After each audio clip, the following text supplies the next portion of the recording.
My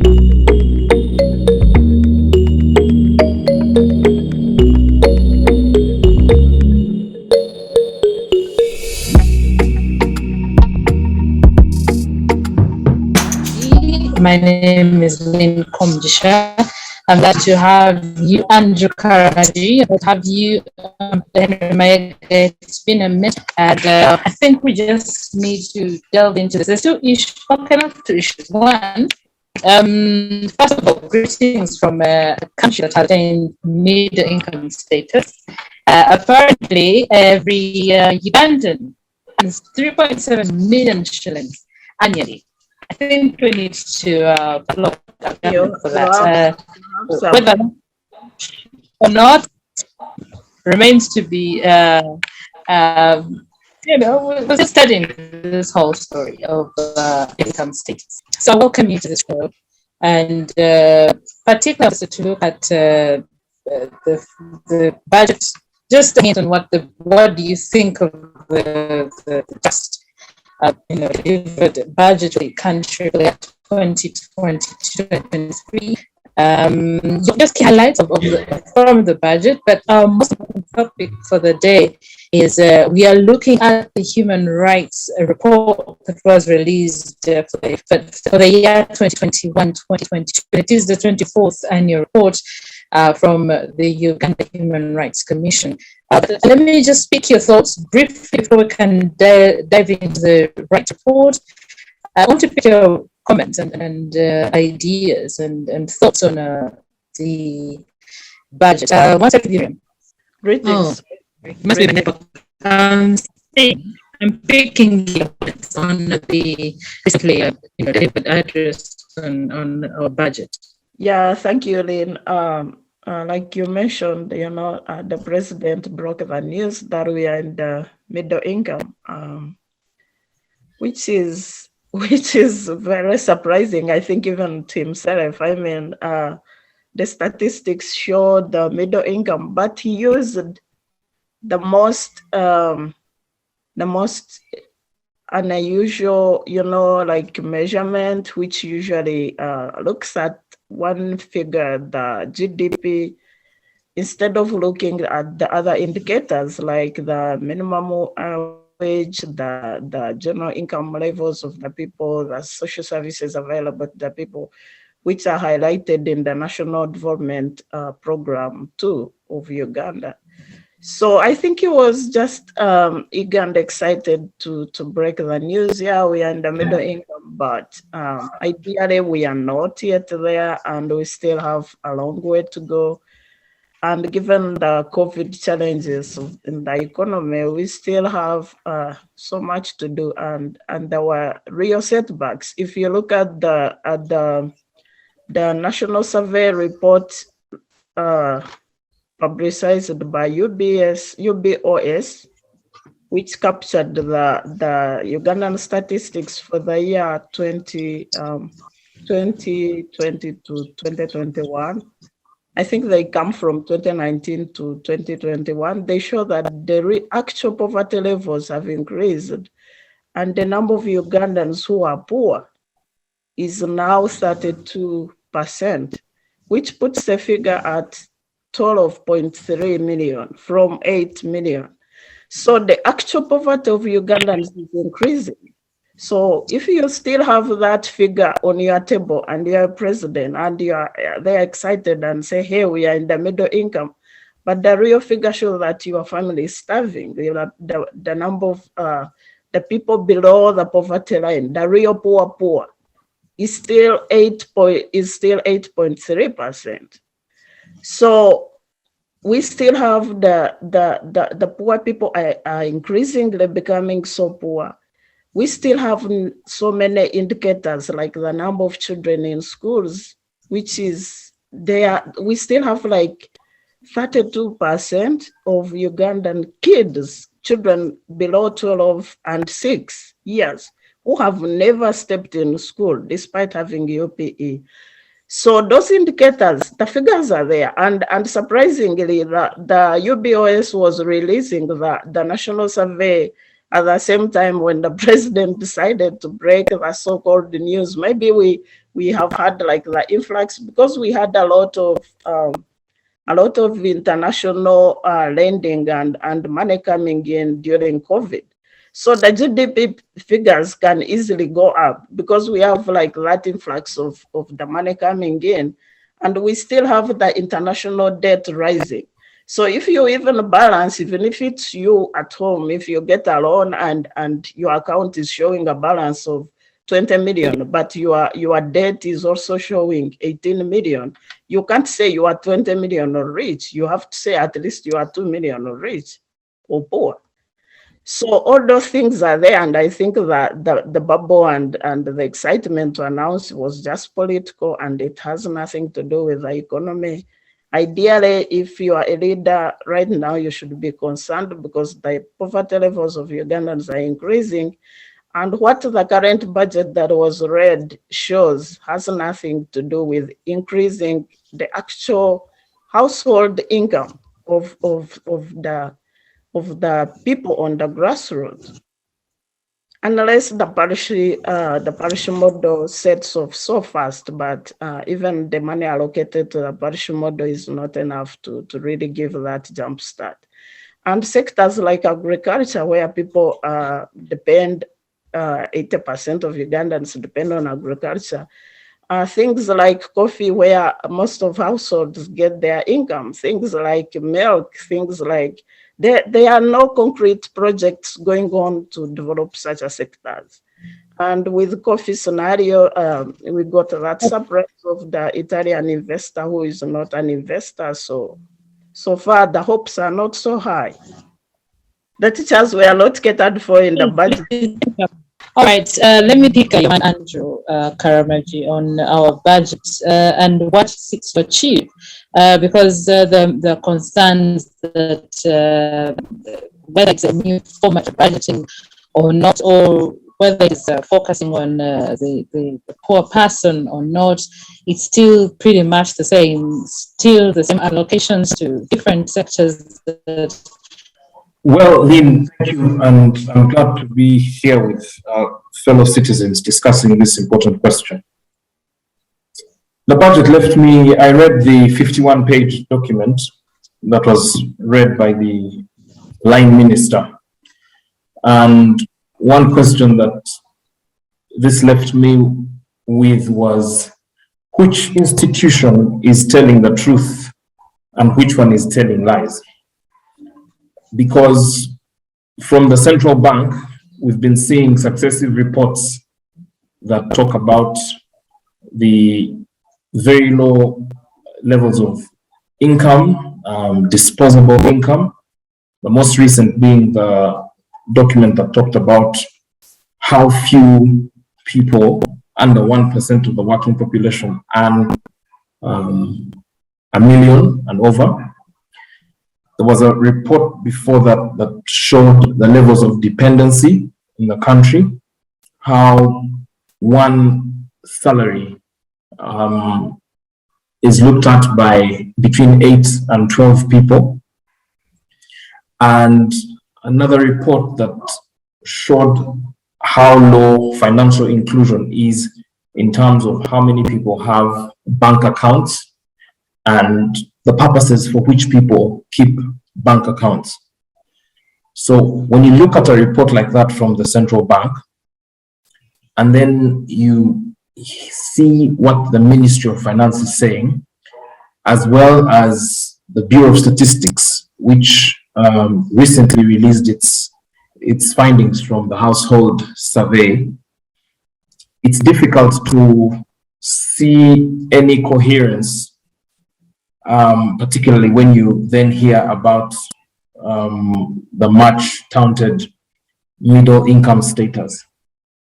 And there is some help that you can get from theorists, classical economic theorists like Rostow, who categorizes the stages of development along traditional preconditions for takeoff, drive to maturity, and high mass consumption. If you read what it requires for one to be categorized, for an economy to be categorized as middle income, we are at best at the traditional level. And this is confirmed by no less than the fact that we have a huge bulk, or the vast majority of our population employed in agriculture, which is upwards of 70% of the population. So in such circumstances, I find the budget to be a difficult document to relate to. And lastly, the question of debt, as Miriam has highlighted. We have the debt burden now shooting to almost twice the actual budget and counting, because the public administration wage bill has not reduced in any way that is significant, or any much needed reforms that have to be done in terms of fiscal policy have not yet been implemented. Instead, we have a promise by the Minister of Finance, just a promise to say we're not going to borrow a lot more. Yet the bills, if you look at the bills that are lined up for presentation for Parliament, you see an absence of a change in what the quote unquote priorities of the regime are.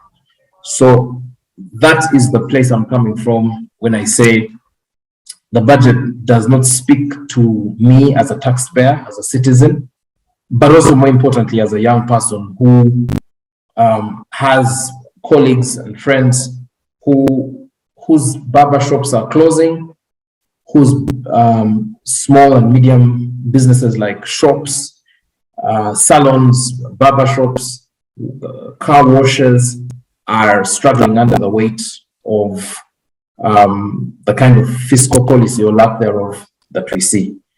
Thank you.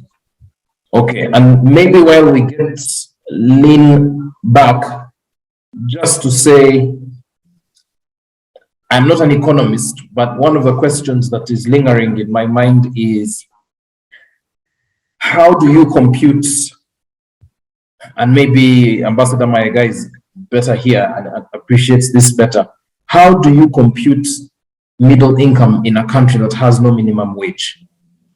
I think that is something that we need to apply our minds to. If you have no baseline, what are you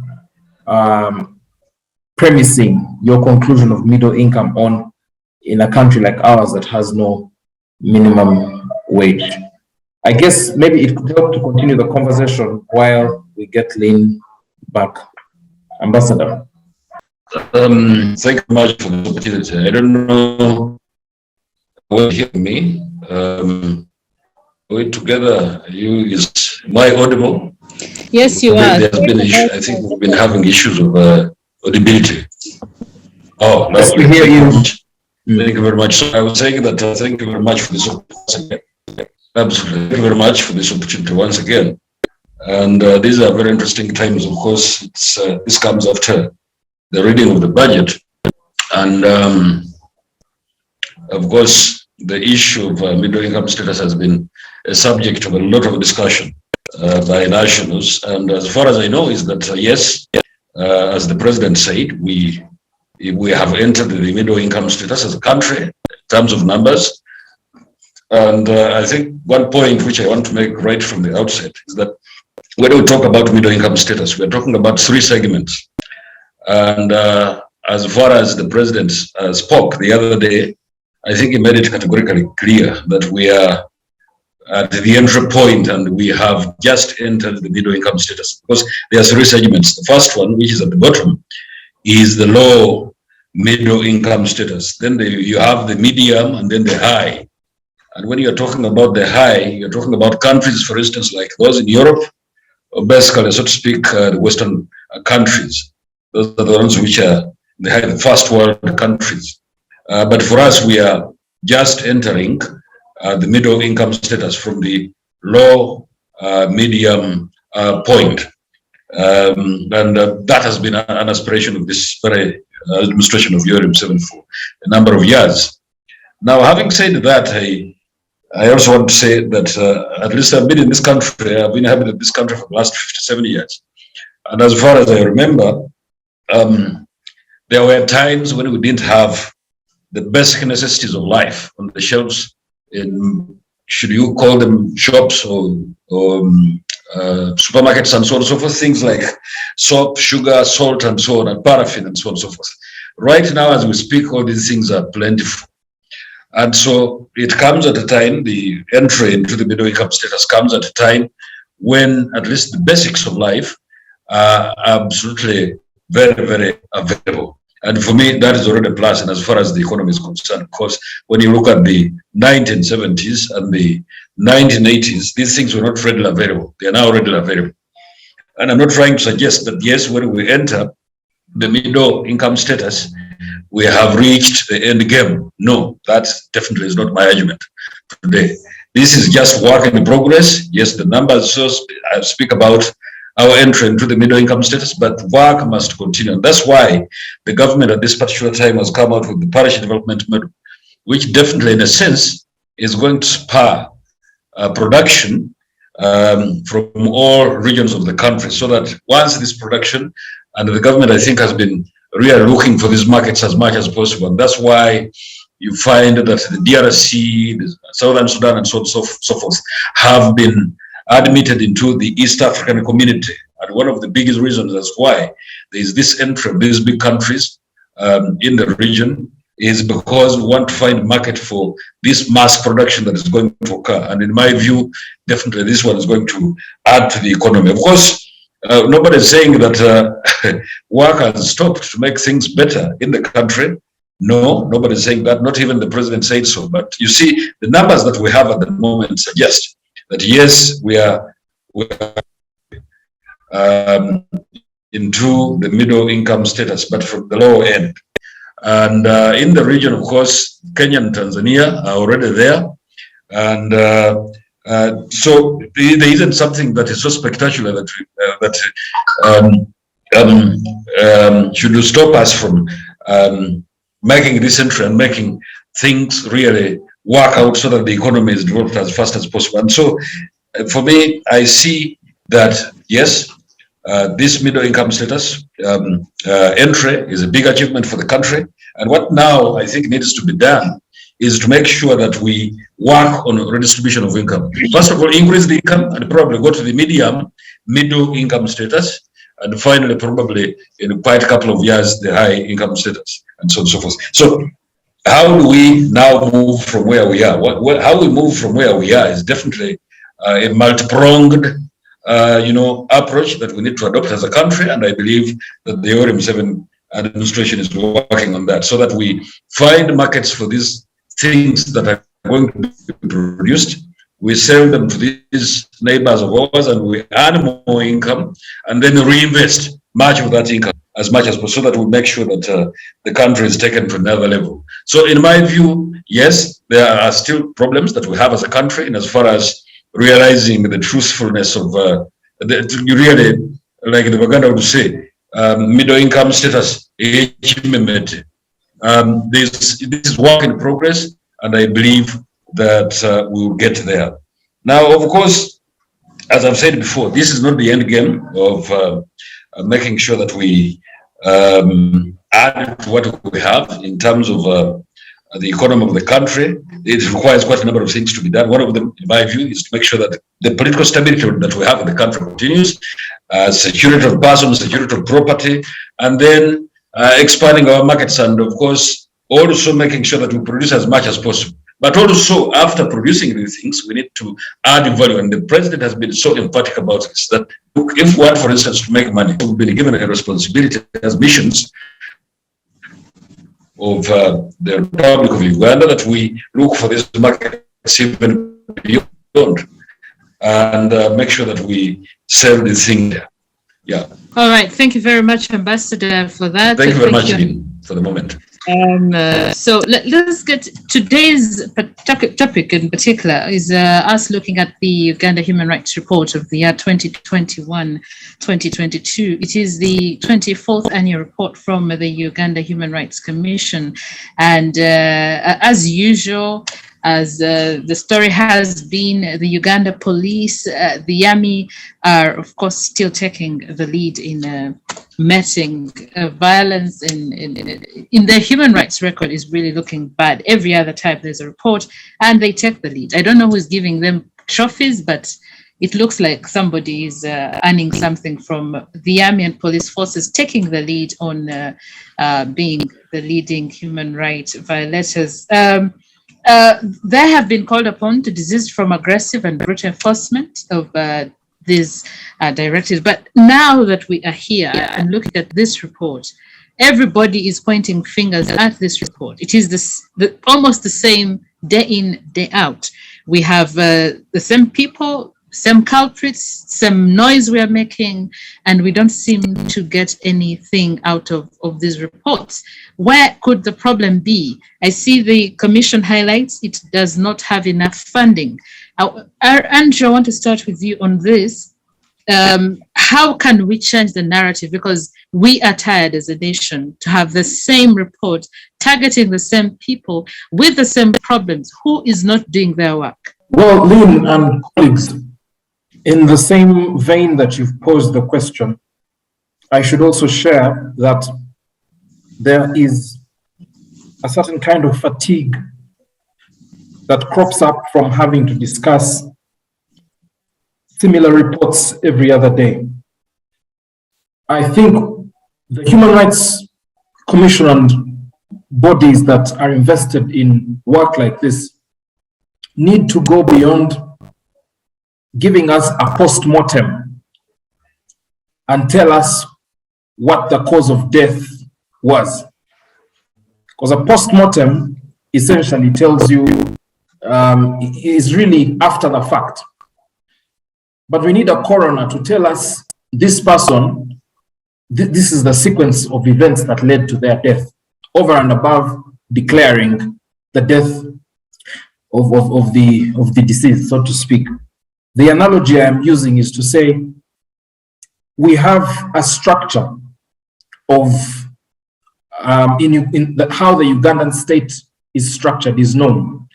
It is contained in Chapter 7 of the Constitution.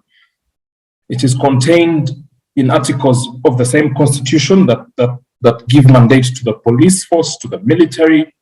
We have laws that create the National Security Council.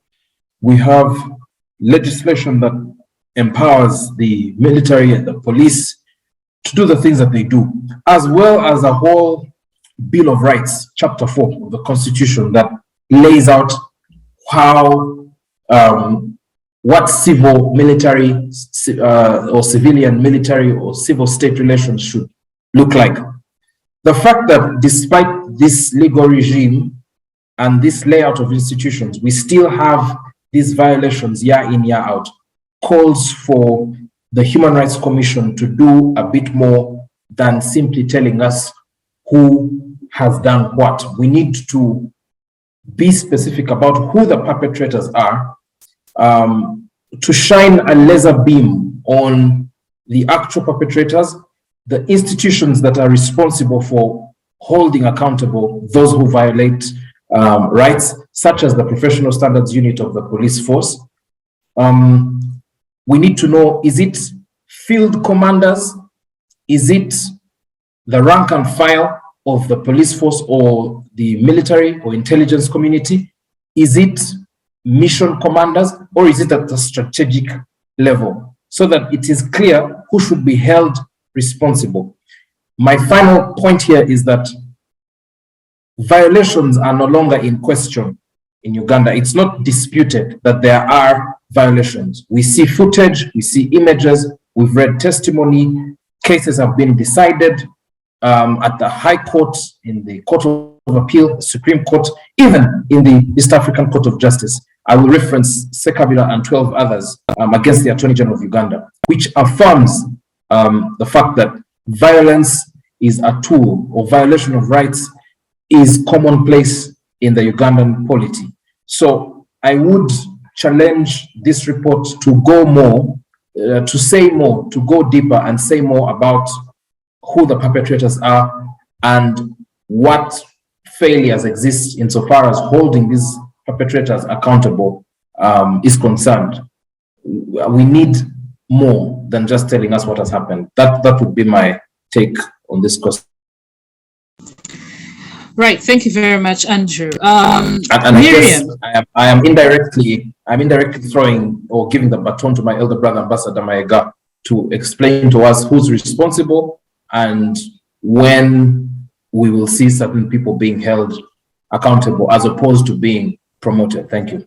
We have been discussing several issues of human rights violations and the like here over the years. And among the issues highlighted is the labor externalization. We'll come to that.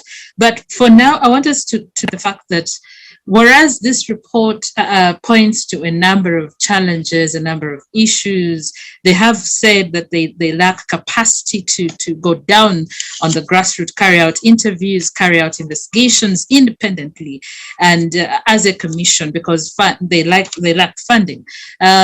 That has been a story for the years. Andrew has also hinted on this. It has been the same. We are fatigued. The entire report itself is fatigued. I mean, what is new here? What new thing do you look at? And is this the best really they can do? Well, they're going to give excuses of the fact that they lacked decorum, but there should be something tangible that is better than what they've offered. Miriam. Yes, you are right, Lynn. They can do better than that. But when it comes to lack of funding and facilitation, you should know that the biggest human rights violator in Uganda is the state and state agencies. And they are the ones, again, who allocates the budget to this commission. So if you don't want a person who is policing you to catch you, you don't fund them, you don't facilitate them. So I don't know why the Uganda Human Rights Commission, if it can be more independent than it is and rely less on the state and maybe could be catered. I'm not so confident that maybe Andrew would guide me. How much independence how much independence do they have from the executive arm of the government?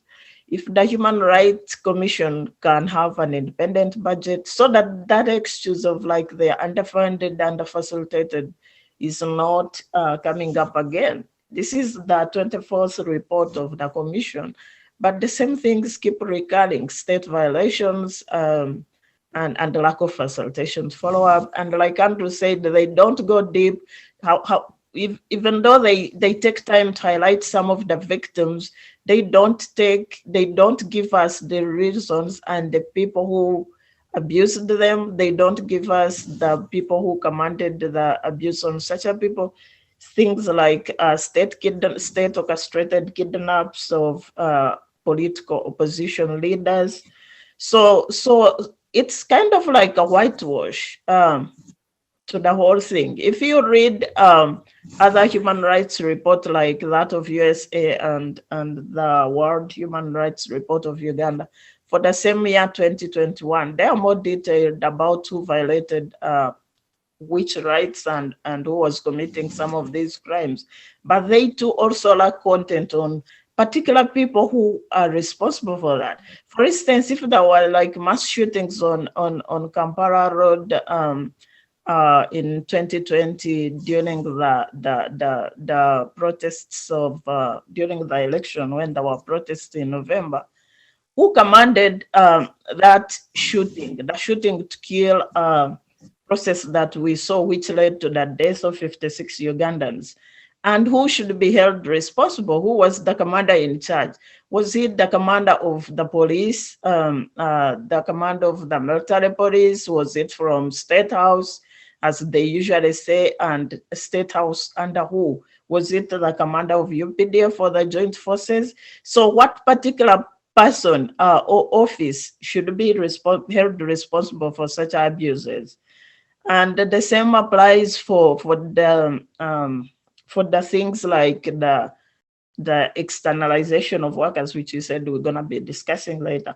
But if you read the report, everything, all the back ends at the ministry is responsible. That's the Ministry of Health, that's the Ministry of Gender or the Ministry of Defense. And we don't see the particular officers responsible. Each office has an officer, and we have anti-torture laws in Uganda, which says that every person in office or an officer who commits crimes against the suspects should be held individually responsible. So the human rights report should go deep to highlight those individuals, and we see how we can hold them accountable to their to those violations and their trespasses. Yes, All right. if I may, Yes. if I may, Lynn, the Constitution is actually very clear. Article 54 of the Constitution holds that in the performance of its duties, the Human Rights Commission shall not be subject to the direction or influence or control of any person or authority. So the independence of the Constitution, of the Human Rights Commission, is entrenched, is guaranteed by the Constitution.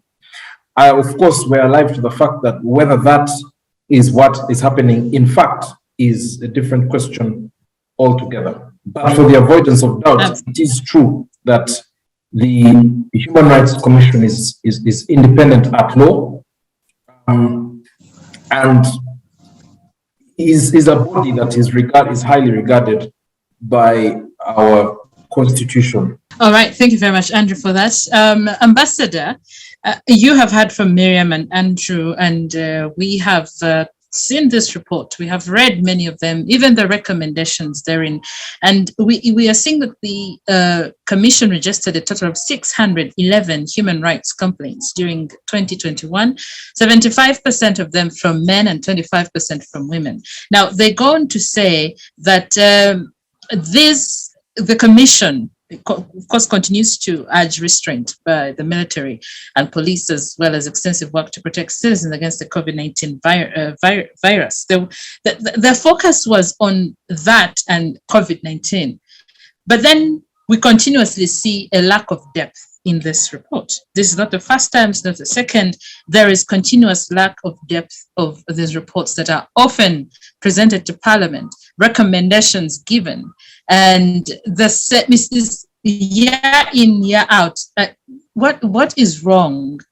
You as ambassador representing the government today, what is wrong?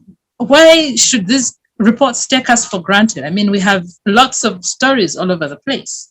I just want to re-echo what the president has been saying about these things before. I think he has been very categorical by saying that there is no security person who should continue to harass or violate the rights of even suspects. I think he has been very clear. And I am happy that the most recent arrest in Luwero of terrorist suspects, I think was done so professionally because there was nobody who was beaten. These are individuals who were arrested just this week, and of course the rest of the process is going to be handled in the courts of law as such. So I think the president has been very clear. That's the point which I want to make. Now, second, and in addition to what the president has always been saying, urging the security to make sure that they respect the rights of suspects. I just want to add something very important, and that is to say that definitely our security forces have a very big job to do. And, you know, they come from our own, I mean, these are our brothers, these are our cousins, these are our, so it also depends. I mean, when you, for instance, at the time of recruitment, we recruit from our own societies, and how they behave is a reflection of our very society. So when some go overboard, of course, a majority do the job in a most wonderful manner, but there will be always times when people are going to go overboard, and as far as executing those responsibilities of keeping this country secure. But I would also want to say something, because I don't think we as civilians are angels, because I have seen with my own eyes how we, the civilians, have actually provoked security forces in this country. And then we expect them to massage or really to say, oh, thank you very much. And they have been throwing stones at these security forces. You remember in those riots that in Kampala last, where I think somebody was even trying to use a hammer, probably to completely put her out of action. So when those kinds of things happen, where civilians think that they can take the law into their hands, they provoke the security forces. Yes, the security forces sometimes, of course, have also made mistakes.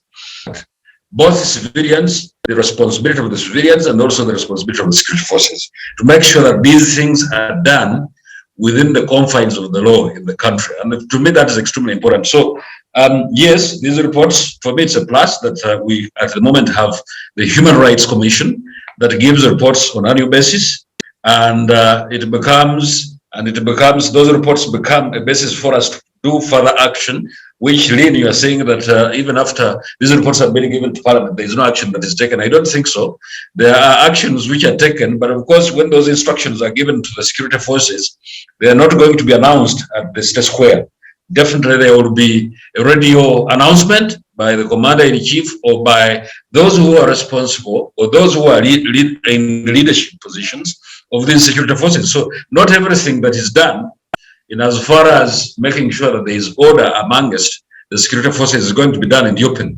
I am sure there are radio calls, radio messages that are sent by the Commander-in-Chief, by, for instance, the IGP, by the Chief of Staff of the land forces, and so on and so forth. So the majority of cases definitely are not going to come out to the public domain, but definitely instructions, I'm very sure, are being given as to whether we are actually performing to the best of our capacities in as far as making sure that we respect human rights of even suspects, the most dangerous suspects, who, when actually they go out on the rampage, are going to injure you, Lynn, are going to injure Miriam, and are going to injure Andrew in one way or the other. So it's really a dicey situation. But for me, as far as I'm concerned, this is work in progress, because even the developed countries have reached a point where they are at the moment in as far as protecting the rights of people after going through these difficult times. I've been reading quite a number of books, for instance, about how the US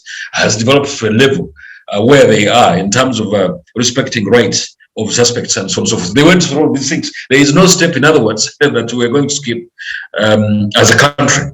But of course, this is work in progress, and how I wish that, of course, we'll do things better. But most importantly, I think, in as far as I'm concerned, is first to make sure as civilians don't provoke these people, whether you are in your position or not. You don't have to provoke the security forces, because when they respond, they will definitely respond most aggressively. And of course, the effects are not going to be desirable. They're going to be negative, and they're going to impact on the issue of our country. And therefore, it's extremely important for us to recognize that. So whether you're in government, it is upon us that we make sure that respect for people's human rights is ahead. Thank you. Ambassador, for that. Andrew and Miriam, the ambassador says that the president, of course, countless times has come forward to, say they don't, as a government, there's no room for torture or the likes. But we saw recently that there was a motion to censure the security minister, Jim Wezi, in Parliament, and it collapsed because the ruling NRM party members rejected it. That aside, that means that there's a whole lot that goes on without us noticing or without anybody, getting credit for it. Now, I was reading, and the CSOs have come forward, and they're saying that the report is weak and The report is weak on political and civil rights violations. One of them says that the report makes a mention of lack of access to justice and misinformation in chapter 1, but is devoid of details like the beatings by security personnel during the election period and limitations on the movement, especially opposition politicians, and says these restrictions triggered by COVID, blah, blah, blah. I mean, what is lacking? Andrew already said that it lacks in depth, it lacks in, it's very fatigued. But what can we do best? I mean, coming here to make noise about the same thing over and over is not helping us. How best can we address these challenges coming that arise out of these reports, yet the same is still meted out on citizens, yet, and we continue to say, oh, well, the government is going on, things are going on fine. There are lots of things we ought to, how do we help us, you and I, as we look at these reports coming in? Well, Lynn, some of the things that citizens ought to do might be outside the realm of a discussion like this one, which is specifically focused on the report. But for me, I think a critical step has been done by non-state actors, civil society organizations, including NGOs, the media, specifically and broadly the fourth estate, in documenting what has been done. It is on the record, for instance, that we had a security minister during the election say, police have a right to shoot you if you reach a certain level of violence. We have on record Colonel Felix Abucha, the deputy commander of the local defense units, saying in no uncertain terms that they would shoot to kill any person engaged in protests, which protests are not unlawful. At least the Constitution guarantees that right. We also have the head of state, General Museveni himself, saying on August 18th, 2020, that he would crush opposition protesters. Now, where you have such levels of documentation of culpability or evidence regarding what has been said and done by the security forces, I think what remains is to then step up to the level of prosecution. This can be private or public. But as we've noticed, we see a clear lack of political will on the side of duty bearers. And so what should happen for me in terms of the citizens is for them to organize themselves in such fashion as they see fit to establish a government that they would like to have. There is several examples, but one of those is the example of General Museveni himself, who organized to do away with a regime that had lost legitimacy and has unfortunately emulated the same regimes that he sought to remove from office because of the violations they engaged in. So it's at two levels, Lynn. One is what is within the realm of civil society work, and then what is within the realm of political mobilization and organizing to establish the kind of government that Ugandans want to see, over and above coming to shows like these ones to share views and opinions. All right, thank you, Andrew. I want to agree with you, but I think our citizens at some point don't have capacity. Anyway, but we'll come to that again. Now, Miriam, we have seen that people are being tortured. Now, this is a topic that we have talked about countless times. That was previously when Kakwenza was tortured. There were reports, continuous reports of people being tortured, National Unity Platform people being picked up randomly. And so my worry is that whereas they pick these people to extract some sort of information or evidence, it defeats the purpose, because that evidence, even if it were presented in court, is inadmissible. let me get this now. The Constitution provides no person shall be subject to torture or cruel, inhumane, or degrading treatment or punishment. Uganda has ratified the United Nations Convention against torture and other cruel, inhumane, or degrading things. Miriam, what does the international community have? What role does it play when we get these reports day in, day out, and they also come out and give their positions on why they don't support Uganda's human rights reports? I mean, it is pretty much the same. Yeah, the same international community comes with the same. How can we change? Where can we see a difference? Can we see a difference? Because we are struggling as a country. If the international community for which we subscribe to is not helping, what now can be done? Basically, the international community can't do much more than what we can do as citizens. We have to do most of the legwork on our own. If we want something, the international community usually comes up to support the people when they have already taken a step towards ensuring their own independence and liberation. But so far, what we see, I think there is something more they can do, even with limited capacity and the laws which enable them to interfere into another sovereign country issues. I think they can restrict or minimize the way they interact with an abusive government. They can stop supporting the government and the security forces which are torturing people. There was a time when the civil society took time to tell countries like America that, see, the guns you are giving UPDF are the same guns they are using to kill people on the streets.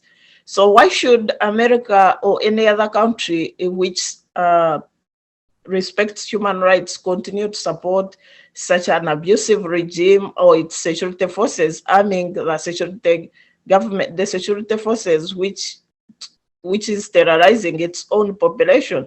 So the international community has a responsibility to ensure that the countries they are supporting, countries like Uganda, are respecting human rights back home, and they shouldn't fund them or give them more incentives to torture their own people.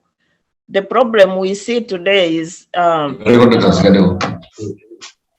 we have a government which relies more on international funding, and that's why it doesn't respect our citizens' views.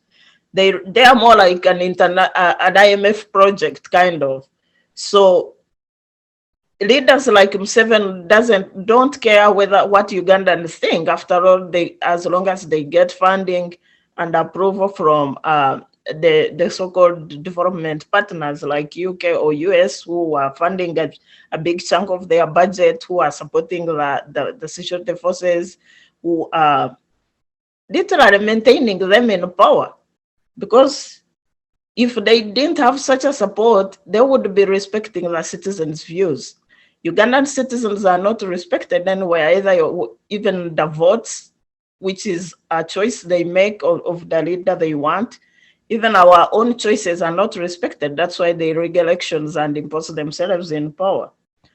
So the international community should stay awake and should respect the wills of Ugandans. And if they continue to support such an abusive regime, then they should also be held accountable.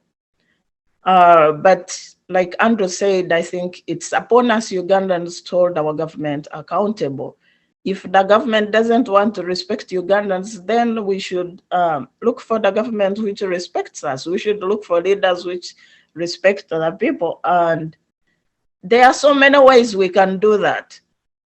But calling upon Ugandans the way they are today, there is a particular group of Ugandans I wish to call upon, the so-called elites, the academia, that part of civil society which is not the NGO sector, the religious leaders, the cultural leaders, the opinion leaders, the elders, the the researchers, the think tanks, the workers, the public servants, and the business people, the private sector. That group also has a role to play in politics, but in Uganda, that group is so dormant and they are so removed from the politics as if they don't care. But when violence happens, they are the first people also to be affected. I wish if that sector also comes up and join hands with other sectors like the non-government organizations and who are doing the extra work to ensure that civil liberties are respected, I think so much difference can be made in the pushing the government to respect the rights of people. But before I stop, I want to comment on what my Ambassador Mayega said, that our security forces are abusing Ugandans because that's the culture, the so-called culture. They come from a rudimentary culture, so they don't know how to respect human rights. I think that's an insult to our African culture, Ambassador. Our African culture respects human rights, Ubuntu. They are the first culture in human civilization to respect human rights. We are brought up to respect other people. You can't beat your neighbor simply because you have power over them. So using that excuse to say that our forces are abusing other fellow Ugandans because they come from uncultured background is rude, is an insult to our culture, and it should stop. I know Museveni uses it as an excuse, but why does he recruit rags in the army? If he knows he's training these people and they are not changing, why do you recruit them in UPDF? We give them funds to professionalize the army. So if you have failed to train them, don't blame the culture. If you have people who are not of good behavior, don't recruit them or chase them from the army. We expect a professional army. So that excuse of saying that they are coming from the bad culture, that's why they are torturing people, is just an insult to the rest of Ugandans, and it should stop. I'm so sad to hear the ambassador echoing it. I think we all know better, Mr. Ambassador. And when you also said that the civilians provoke the security forces, when the civilians provoke security forces, they are punished. The security forces don't have a right to take the law in their hands. Nobody's above the law in Uganda. So if you are a security officer and you are provoked by the civilian, you have the law in your hands to make them punished as prescribed by the law, but not to torture them or kidnap them as you so wish. And I'm sure you were referring to the case of Kakwenza with the first family. I mean, they have power, but they don't have power to torture Ugandans. Nobody's above the law. So everybody, even if you are a security officer and you are insulted, go to the other security agencies and report your case and let that civilian be punished according to the law. That excuse of saying you are provoked is also doesn't hold any water. Right. Thank you very much, Miriam. Before I can get the ambassador in, Andrew, I need you to perhaps educate us a little bit. You being the lawyer we have in the house today, Uganda is not without laws, okay? We have the Constitution, obviously, the United Nations Convention Against Torture and Other Cruel, Inhumane or Degrading Treatment or Punishment. We are part of the Prevention and Prohibition of Torture Act 2012.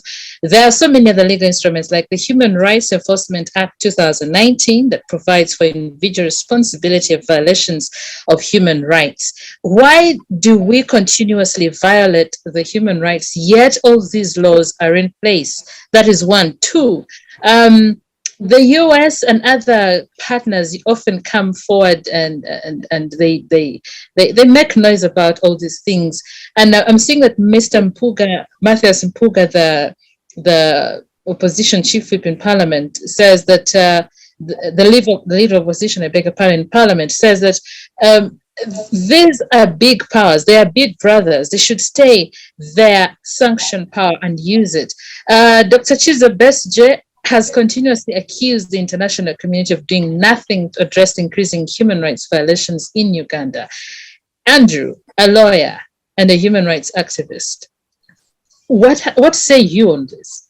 Lynn and colleagues, the genius of the concept of term limits is partly explained by the fact that power, as the cliche goes, corrupts, and absolute power corrupts absolutely.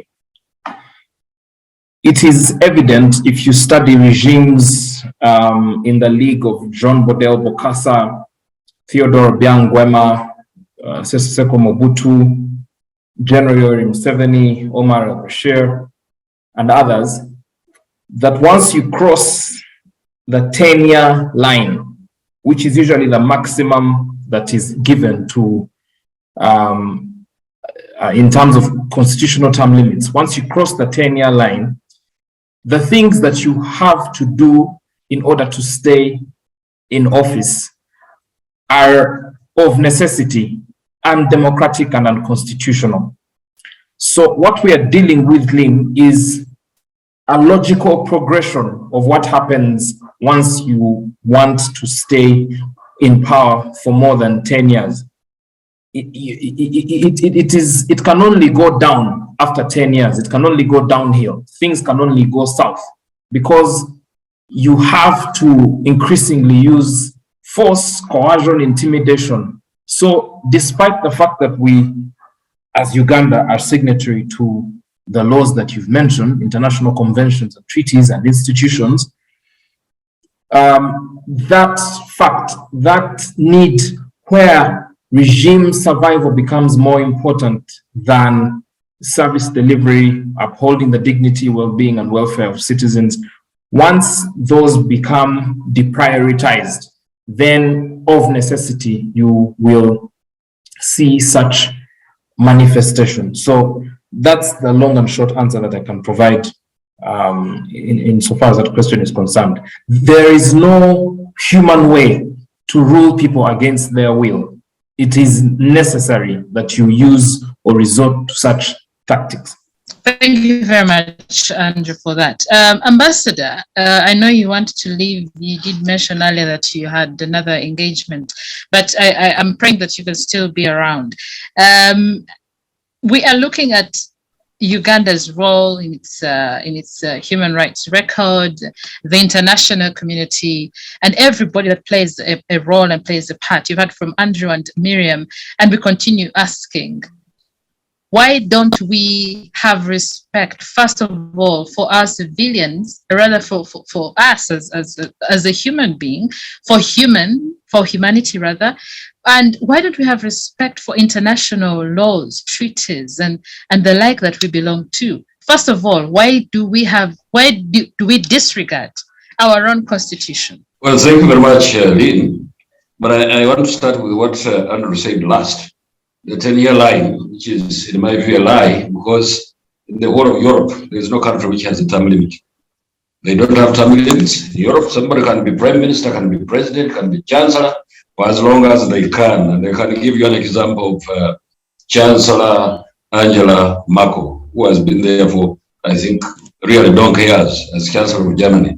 So the 10-year rule is, it's just a hangover from what we had as a debate a number of years when the constitution was being amended. The constitution of the Republic of Uganda was being amended in order to open up these things so that everybody, not only the president, because you see the mistake which people make in this country is to assume that it's only the president who should be debarred from contesting as many times as they want. How I wish people could begin to open up and they say, okay, even the MPs, even ARICC chairman, even all sorts of, it should cut across. You don't only subject that to the president. So having said that, I don't believe in those term limits. For as long as somebody still has a capacity to be a leader, I think they are free to do so, just like in Europe, just like in Europe. Now, of course, I also listened to Miriam. She was talking about, and also Andrew at some point, organizing so that people can get a government which they want. Yes, that's okay. People should actually have been organizing, because I don't remember in my lifetime when I've been inhabiting this country of Uganda as a national, when we have had regular and predictable elections like during President Yoweri Museveni's time. I think that is a given. It has been happening. At least everybody knows that every 5 years we are going to have elections. Those who want to stand for LOC, those who want to stand for MP, those who want to stand as president are free to contest in these elections. So really organize, yes, fine. After all, nobody has got a monopoly to organize for themselves to get the leaders they want.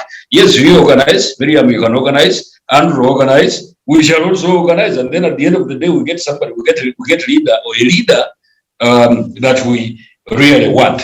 If we win us, fine, that will be lovely. If we win you, then you accept that actually we have won you. So civil society organization, of course, has been also subject here a number of times, but the civil society organizations, again, and I want to reiterate the same we just said about the security forces, because, and I think I was misunderstood when I said that we get these security forces personnel from our own communities, which believe, our communities believe in corporal punishment. That is a fact, as far as I remember, because in the school, yes, you put down and then they give you some strokes on your backs and so on, so forth, which is, and so this is the kind of thing that has been actually existing in our societies, and it's not really to degrade or demean the African culture and to speak the Ugandan culture, but rather to say that when you have cats are not going to produce cubs.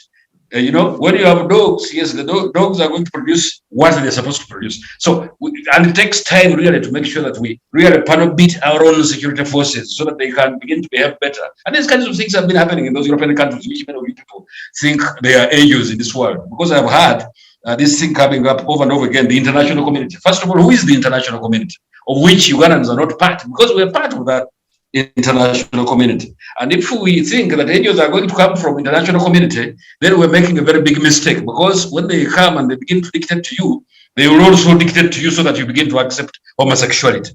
Yeah, and these are the kinds of things. So when we're talking about international community, let's be careful, because when the international community is given leeway to determine how we elect, how we determine our leaders, then you are taking us back actually essentially to the colonial times, which myself and I know a majority of Ugandans definitely are not going to accept.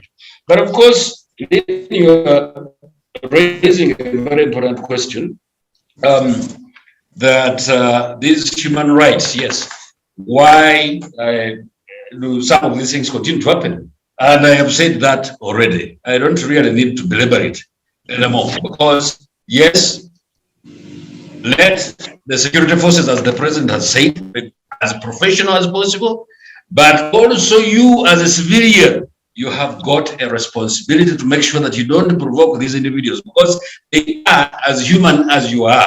Because when you get a hammer and you hit that young policewoman like it was hit on one of the Kampala streets, and I haven't heard Miriam or Andrew refer to that policewoman, because in my view and in my heart, policewoman, that policewoman should have you, and as far as I'm concerned, because she was hit on the head by a hammer.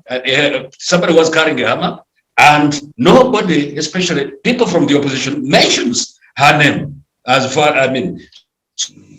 so to me, this is a double standard to speak about the opposition, but you don't want to get people who belong, for instance, to the NRM. You remember shortly before we went into elections last year, how some in our country elected to beat up women, some people from the opposition, to beat up people who are dressed in yellow, either shirts or dresses and so on and so forth. And these are the kinds of things. And of course, I don't justify the shortfall in as far as the security forces in the country is concerned. But what I'm trying to say is that let each one of us take the responsibility of making sure that this country becomes as habitable as possible.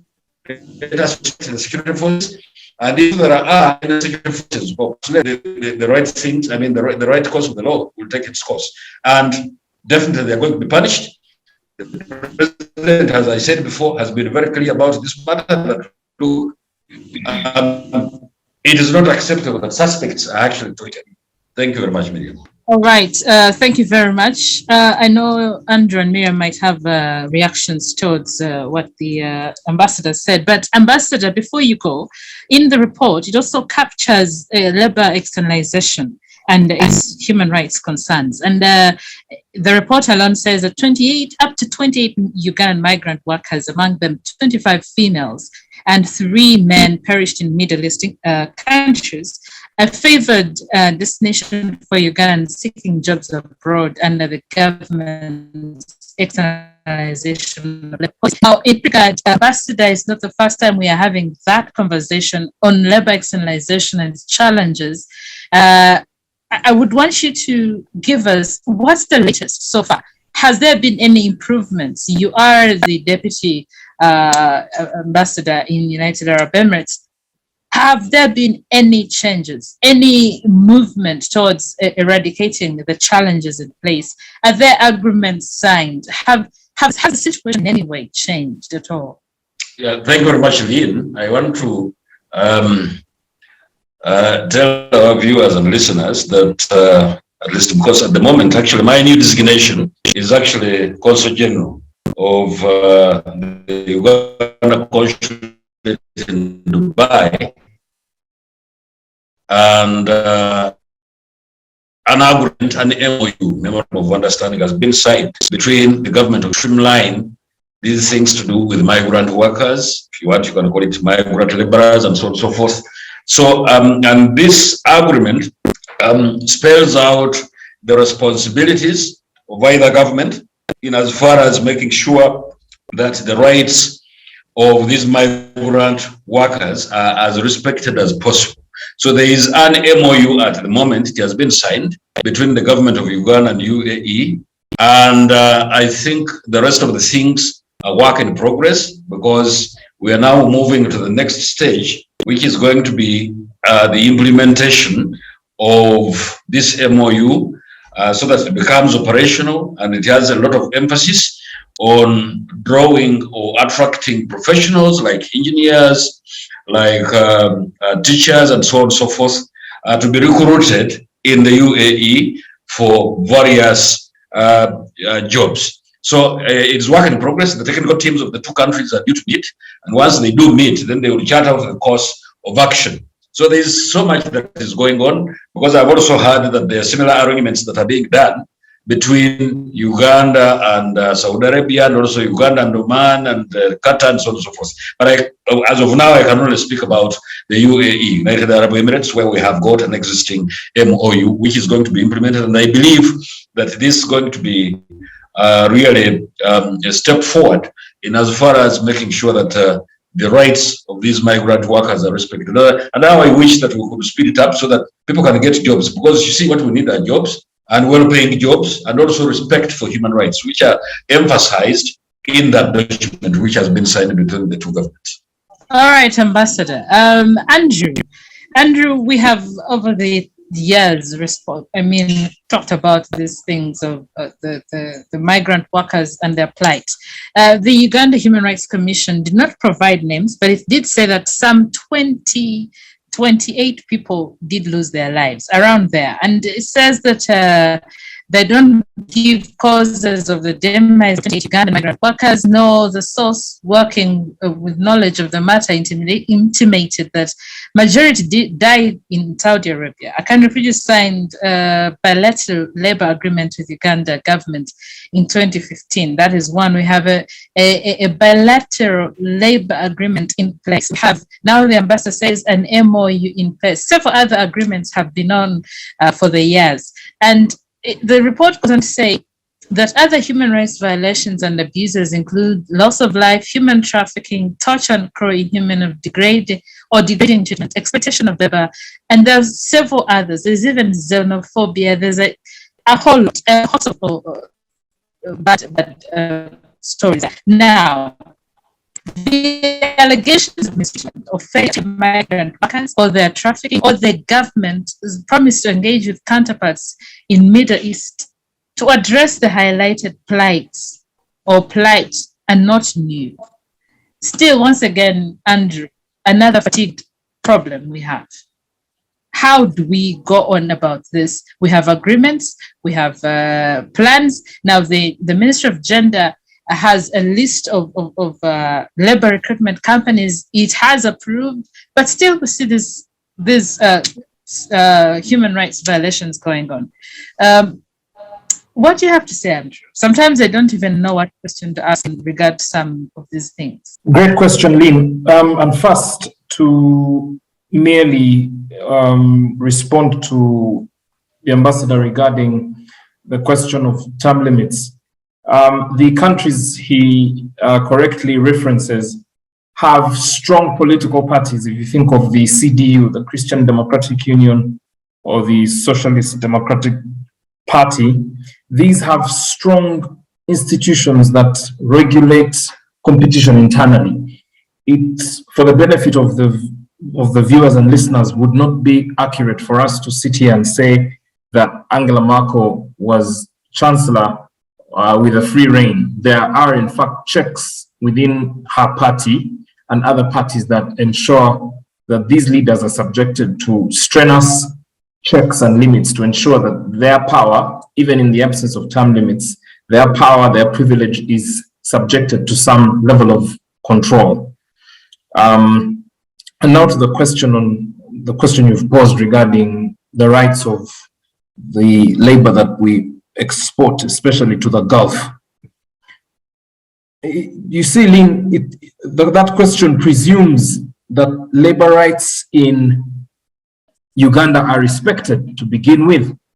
We have a situation where, as I indicated in the start, the rights of workers, laborers, are not respected in especially the menial and blue-collar job sector. We have a series of violations that are that go unpunished.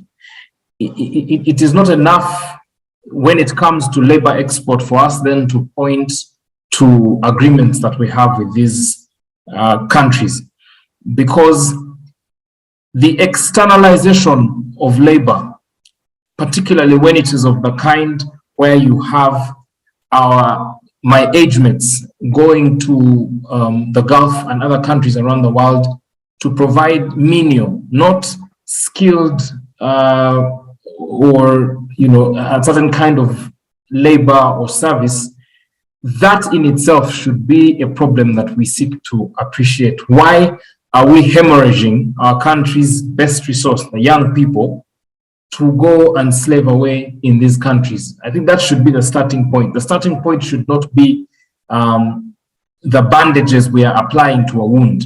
These agreements are, I do not know whether they are enforceable. Indeed, they are memoranda of understanding. I do not know that they are actionable. I do not know before which international tribunal they can be presented for arbitration or adjudication or punishment of those who engage in these crimes.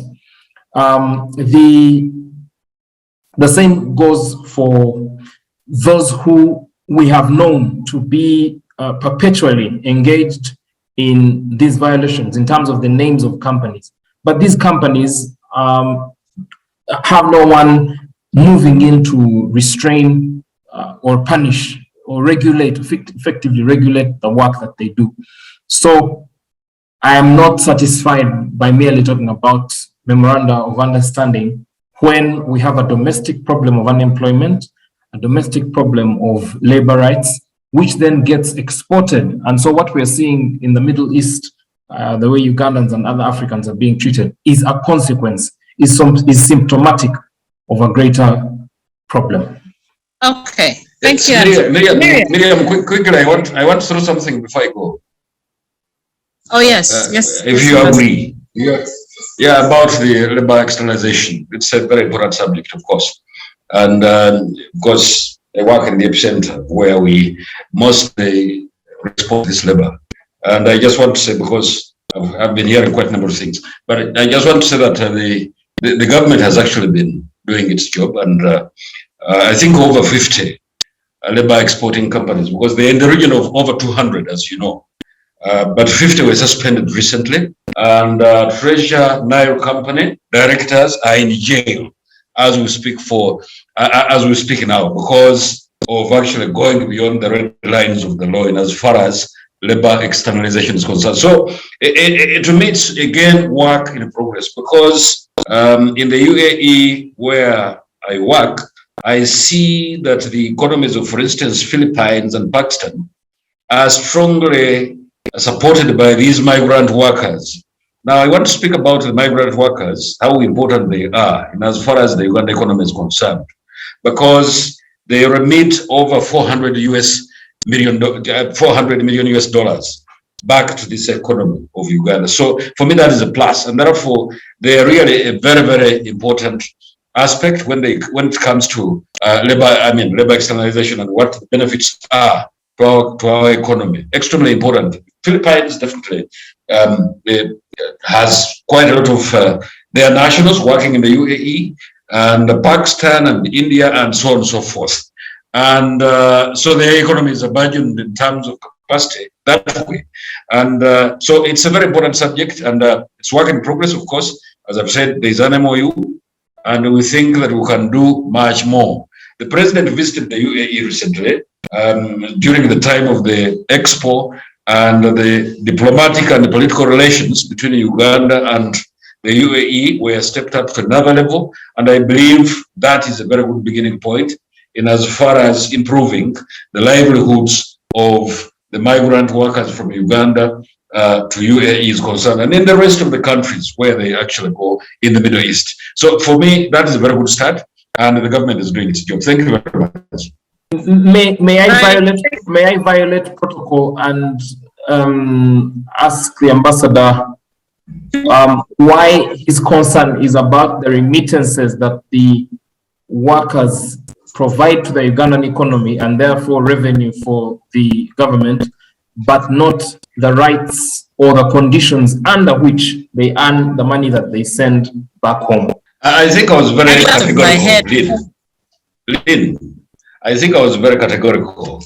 The two governments, after realizing that externalization of labor is a very, very important subject, they have, the two governments, the government of Uganda and the government of the UAE, have signed a memorandum of understanding to streamline those things so that people who go to work in the UAE and in the rest of the countries where these MOUs are being signed can have their rights respected, can have their pay really stepped up so that it comes to the level where somebody gets enough money and so on and so forth. So all of those things are spelled out in the MOU, and that MOU is Resident Ministry of Gender and Labor. If Andrew wants to go there and read it, those things which he's asking about are resident in that MOU. Thank you very much. Yes, Andrew, actually, you got that comment out of my mouth. I was trying to remind Miriam here that it wasn't the first time we're having this conversation. And of course, as usual, we are told of the remittances that come from our labor externalization, our people from United Arab Emirates. And it's such a very painful story when you hear what they go through and what they have to endure at the hands of their employers, really. But Miriam, coming back to this, the problem highlighted here is that Uganda's bigger problem is the level of unemployment and how it affects the people. And now we see people moving to other countries for better pay. And again, same story. I was reading a story and someone was saying, imagine I go to work in United Arab Emirates. 5 years later, I come back home with only 3 million, I beg your pardon, 3 million Uganda shillings. Miriam, are we really addressing this problem, or are we exacerbating it? When we look at the report and whatever it is saying, I'm trying to look at the recommendations it has given. But before we get into the recommendations and how they will be applied, are we really working hard to solve the bigger problem, or are we just playing around?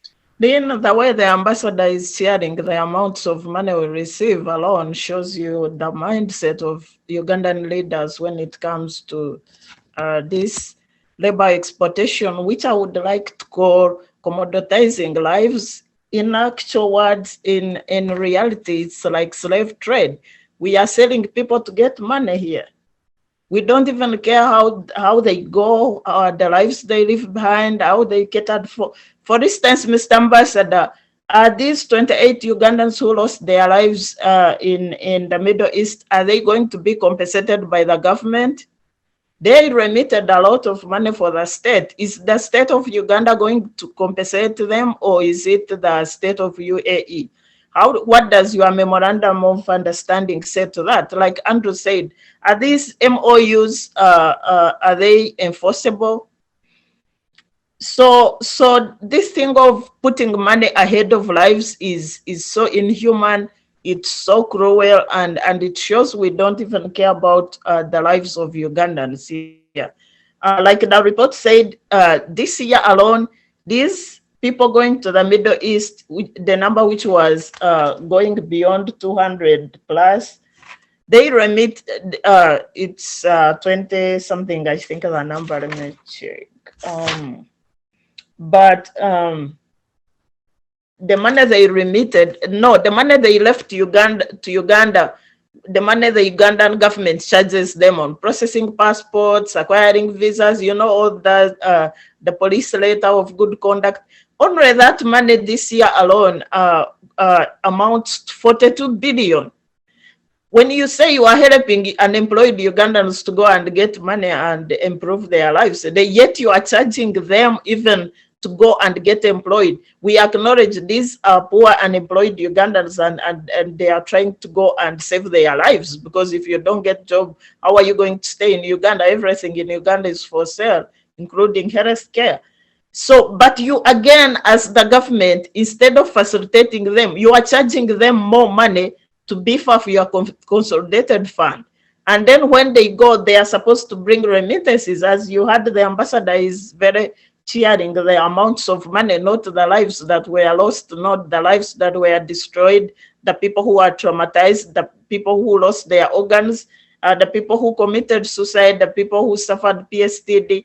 We don't even care about how these people go, where they go, how they settle. All these MOUs are just political documents, and they don't show the commitment the Uganda government has in ensuring the welfare of the people. For them, they are more interested about the flow of the money, the remittances from these migrant workers. And it's so sad, it's very unfortunate. And I think human rights agencies should look deeper into that. They should be a body to really task the Ministry of Gender and Labor to control the way these people are handled when they get out of Uganda. Even when they are Uganda, they shouldn't be charged anything, because they are going to enrich the government anyway. So this money they charge them, process their passport and all that, it should be waived and should be paid by the government from the remittances they get. But more importantly, we should stop this process. People should go voluntarily, not after pushed by poverty. We should make sure that we have jobs back home, to make sure that people have an option to stay at home. People have an option to avoid this kind of torture and exploitation that is some sort of inhuman at one point. I don't see anybody who come out happy from being exported to the Middle East. I'm yet to see someone who's really cheerful, like you said. How much money do they get anyway, and how does it improve their lives? And when you go there, when you come back, what do you do? Do you have to continue working all your life as an external laborer, or you come here and you find other ways of investing your money to ensure that you have sustained income all your life? So I don't know how that is being handled, but in the long term, we should really look for lasting solutions to ensure that our people have work back home, and if at all they have to go abroad, it should be very voluntary, like you have a choice really, so that if the working conditions are not so good, they are not pushing themselves through the hardships and the torture that they go through right now. Right. Thank you, Miriam. Andrew, I'm looking at recommendations by the Uganda Human Rights Commission in that regard, and they're saying one of the many, there are over 12. I'm picking on one or two, and they're saying the Ministry of Gender and Social Development should spearhead massive awareness of the existing labor migration laws, policies and regulations to inform aspiring and current migrant workers about safe migration and their rights. That is one. Two, Parliament should enact a law on the minimum wage to ensure better wages so Ugandans who would otherwise go abroad as migrant workers can opt to access employment in Uganda. How viable are these? How applicable are these? Are we in position to actually enforce these recommendations, Andrew? The Human Rights Commission is not being very helpful here because, look, we know the kind of the scale of the problem and the question of state capture and how powerful some of these interests are. The Human Rights Commission, I would cut it some slack if, for instance, they had tabled a bill before Parliament, a bill that stipulates these protections that they are suggesting, that says this is, when we say minimum wage, this is what we mean. When we say there should be this, this is what it should look like. Over and above throwing it back to the victims and saying, let's inform people that if you go to the Middle East, this is what is likely to happen to you. Why does the Human Rights Commission pass the buck when its role is more than just lamenting and, you know, explaining the nature of the problem? It reminds me of the desperate citizens during an armed robbery who would call stories that were told of calling the police only to be asked whether the thieves are armed, what type of weapons they have, and whether you've tried to push them back.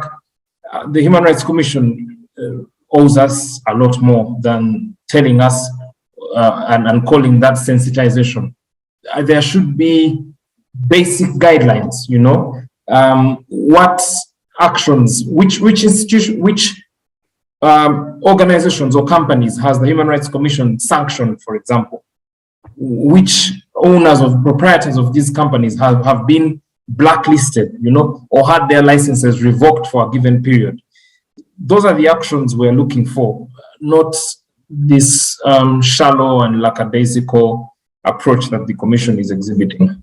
Do we as a country, or does Parliament, to which these recommendations are given, or to the Ministry of Gender, is there capacity to have these things in place for these recommendations to be, worked on, or is it just the usual paper put to waste?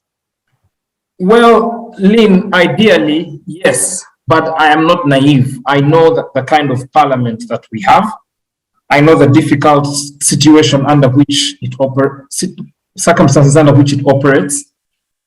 I am also alive to the fact that a number of people in the ruling political class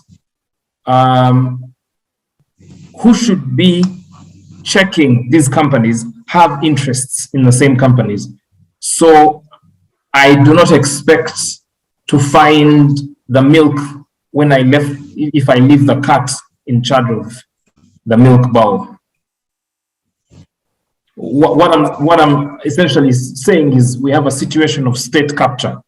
I would even go as far as to say we have state capture and regulatory capture, so that we're in an interesting situation where the regulated are often stronger than the regulators. All right. Okay. Thank you very much, Andrew. Miriam, and I think as we all know, I mean, we have over the times, we have talked about this over and over, and we seem not to be making headway. And we still don't see any much of a difference in what was last year, what is now. Of course, the ambassadors told us there are MOUs being signed, there are other agreements being signed, but we have also understood that the bigger problem is the level of unemployment in the country. And the Uganda Human Rights Commission is saying that there is need for the government, for the Economic Monitoring Unit, for all those Uganda Investment Authority to come up with ideas, create more jobs. I'm worried, Miriam. I am tired of this really, because it's pretty much the same. And it worries me because the population of Ugandan migrant workers in the Middle East continues to increase in depth. In 2017, it was 5,000. Now, 2021, 84,879. You see, there's a huge increase. They're looking at the remittances, fine. People want a better pay at the end of the day, they get it, but at what cost? How do you change the story? How do you and I change the story, the narrative? That's the increasing number of people who are really going out to look for survival. Now disapproves the president's assertion that we have reached middle income. I mean, people are running away because of poverty. That's the story. That's the bottom line. If we had something to do, people wouldn't be running away from the country. If we are developing, people wouldn't be running away from home, from abandoning their home, their children. Some of them leave their education and all their future and just head into the unknown. Living abroad, living as a young person itself is so scary. Like, especially if you are not protected where you are going. There is no road to protect you. There is nobody watching over you. You are going into an unknown territory and you don't know how you're going to be treated. It's so scary. So seeing people taking lines and going, boarding those flights, don't think they are happy. It's like you had what we see in the Mediterranean Sea, people drowning, trying to flee into Europe for survival. It's the same, except that, it's done, it's controlled, like Andrew alluded to, by the powerful, and they are benefiting from the plight of Ugandans. They don't want to protect them. That's the saddest part. And that's the narrative I think we can change if we really care. If, as all Ugandans, we should be concerned. Even if the person going away is not your daughter, it's someone's daughter. These people, after they tell you that 28 known Ugandans died in 1 year alone, after they have gone for migrant labor, whatever, and these are the known cases. But again, the same report shows that the human trafficking has increased 97%. And that shows there could be an unknown cases of those Ugandans who are trafficked abroad, and maybe for human organ donation or for work, but they are not recorded. So whether they die or live, we don't even know their whereabouts.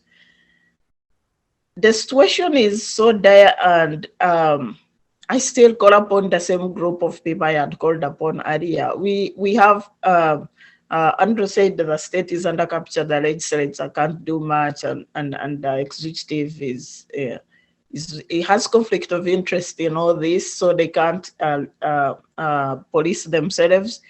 But we have other groups, the civil society, the civil society beyond the NGOs, and I want to emphasize that. We have civil society beyond NGOs, the community leaders. We have cultural leaders like Buganda Kingdom. What does the king think if they see most of its younger people going away into slavery? What do they think about it? I haven't heard them coming out to comment. So we have other civic players like the academia, like the cultural leaders, the religious leaders who could add a voice to the NGOs and ensure that these young Ugandans are protected. We can do much better by creating jobs at home. But in the meantime, let those who have gone out be protected and they come back home alive.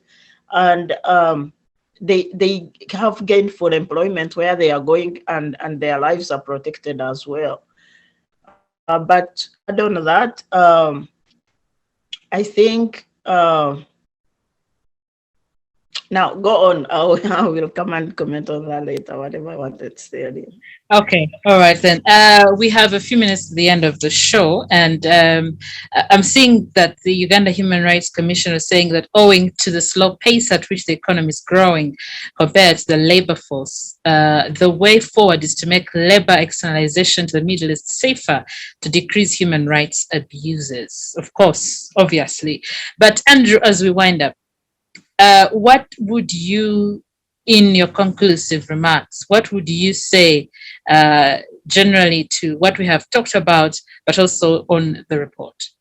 Well, my conclusion is to revert to the citizens of this country that we call home, because a conclusion should be logical and coherent with what we have said.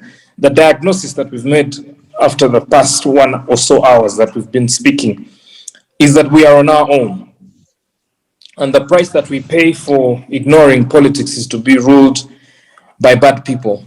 So it is for us to, as citizens, beyond this analysis and documentation and discussions, organize, mobilize, and do what has to be done, participate in public affairs so that we have the kind of leadership that we deserve, that we aspire to, so that our country can move away from these discussions each and every day and begin to discuss concepts like blue ocean economy, knowledge economy, begin discussing what we contribute to the region and to global markets in terms of human resource, in terms of industry, and so on. We should mature from such conversations, and that will not come by itself. It will come from the work that we put in to ensure that we have a country that we are all proud of and are free to live in as citizens should.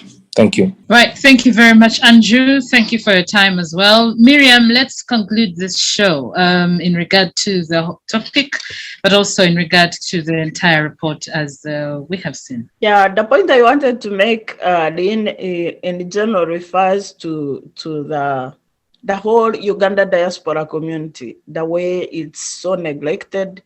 The embassies are underfunded, understaffed.